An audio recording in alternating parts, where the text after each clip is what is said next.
will say to you that, can you hear me? Okay. I will say to you that in the past, you and I have worked together on raising the minimum wage. And we've encountered a lot of difficulty, needless to say, with that legislation.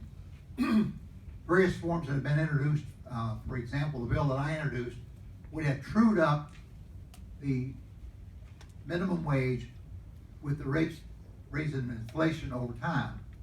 And what that would essentially have done, it would have raised the minimum wage from $7.25 to $11, just truing it up, not raising it, truing it up with the growth in inflation.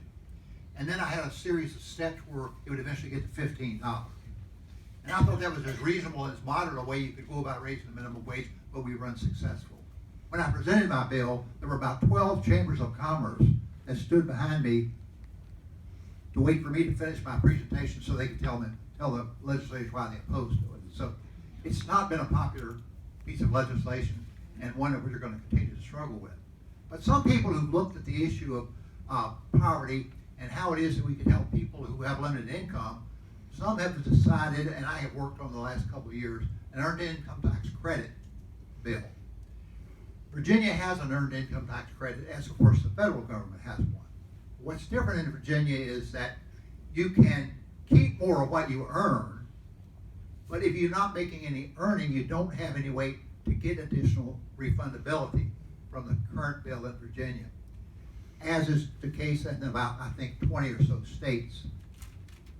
I think the point about this, and I think John and others will be working on the details, and as he points out, Governor Northam has endorsed this legislation.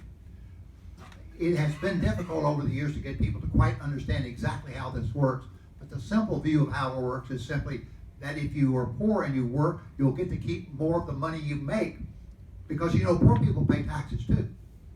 You'll get to keep the money you make, and it has a negative income tax feature to it in terms of its refundability.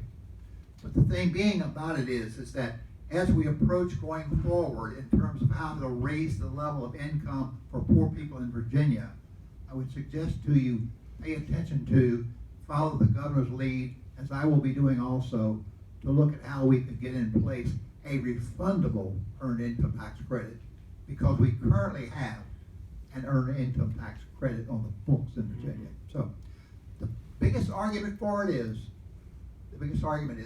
poor people get to keep the money they make for their own use, and they get only what they would get in terms of refundability for the work that they do.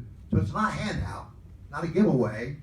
That doesn't impose upon government, doesn't impose upon small business where they have to pay people more, simply because people can keep the money that they make. So I commend it to your attention. I'm very pleased that the governor's provided leadership on it.